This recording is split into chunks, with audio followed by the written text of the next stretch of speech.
Hi friends, how are you. कैसे हैं आप लोग। तो आज हम हिंदी की नई क्लास लेके आए हैं जिसका टॉपिक है कारक। आज आप लोग कारक को बढ़िया तरीके से समझेंगे और आप अपनी तैयारी में चार चांद लगाएंगे। देखिए, आप पूरे मन से तैयारी करें, आप निश्चित रूप से कामयाब होंगे। निश्चित रूप से आप लोग कामयाब होंगे क्योंकि आप कामयाबी के लिए ही पैदा हुए हैं।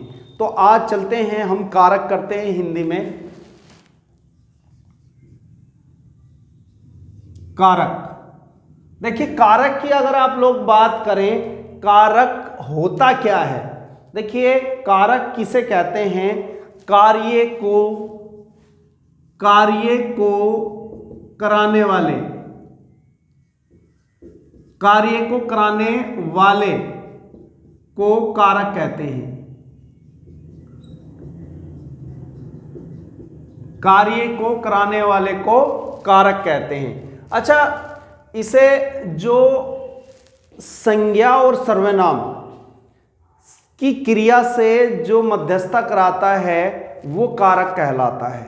ठीक है, उसकी डेफिनेशन में लिख रहा हूं, तो आप लोग देखें आप लोग, संज्ञा व सर्वनाम के जिस रूप से उसका संबंध क्रिया से जाना जाए उसे कारक कहते हैं, उसे कारक कहते हैं। देखिए, कारक को आप लोग परसर्ग भी कह सकते हैं।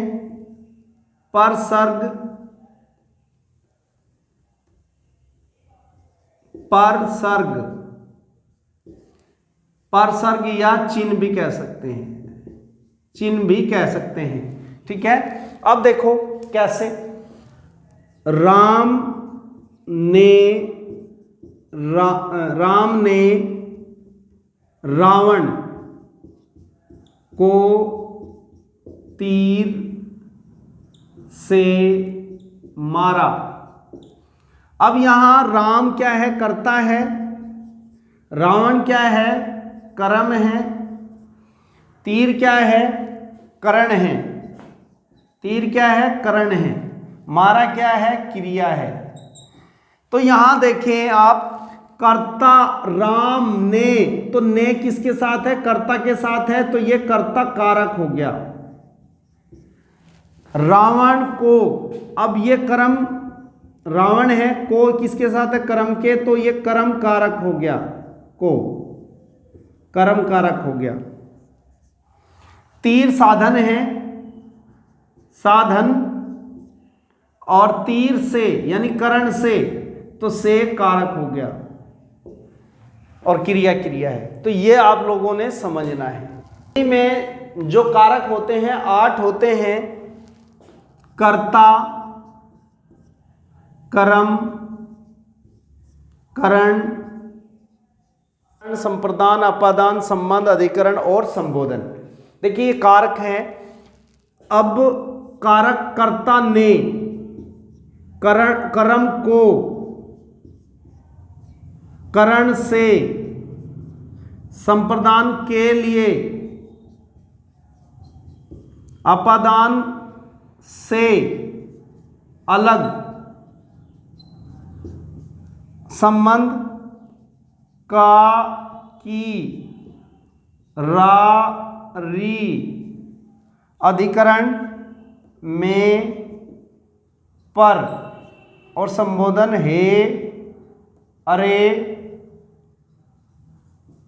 ओ, अजी। तो एक्सक्लेमेटिव लगता है इसमें, आश्चर्य सूचक इनके साथ रहेगा।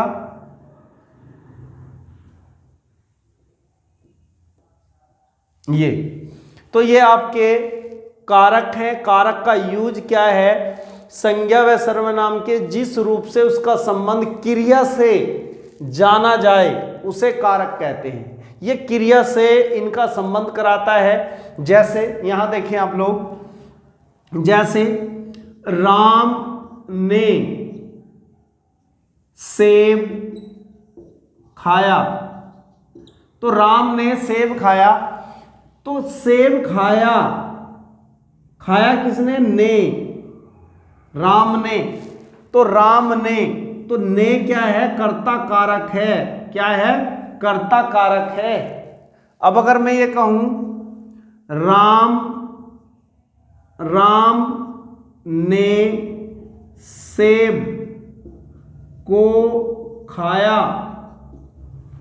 तो राम ने सेब को खाया, तो को किसके साथ है, सेब के। को किसके साथ है, सेब के। तो ये हो गया कर्म कारक। किसको खाया, सेब को खाया। बात समझ में आई। करण, देखिए राम ने सेब को खाया तो कर्म कारक हो गया करण से। अब अगर मैं लिखूं राम ने सेब को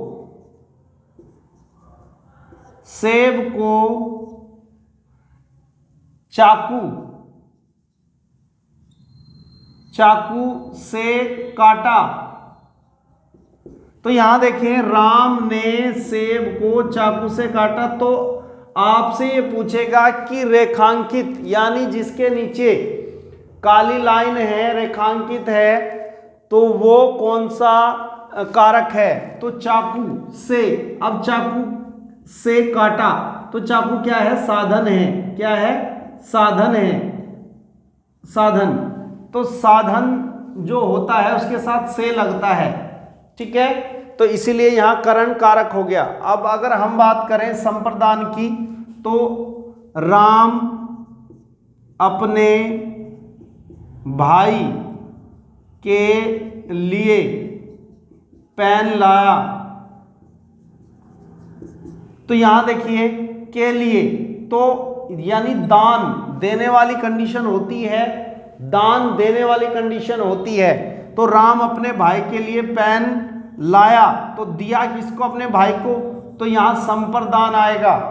अलग होना, जहां अपादान अलग होने की कंडीशन, राम घर से बाजार गया, तो यहां क्या है, राम घर से बाजार गया, तो घर से अलग हो गया। क्या हो गया, अलग हो गया। तो अलग होने की कंडीशन क्या है, अपादान। संबंध, देखिए संबंध की बात करें तो राम का भाई श्याम है। अब राम का भाई, तो भाई, अब यहां संबंध है।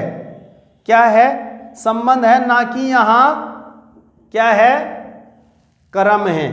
तो का है, राम का भाई श्याम है। अगर मैं कहूं मेरी बहन सीता है, तो मेरी री बहन सीता है। आगे समझ में, री, रा का यूज देखो, रा का, मेरा भाई घनश्याम है, तो यहां रा आ गया। तो ये संबंध दर्शाता है। क्या दर्शाता है, संबंध। का, के, की, रा, रे, ये संबंध दर्शाएगा। अधिकरण, अधिकरण का मतलब है कब्जा। अधिकरण का मतलब है कब्जा।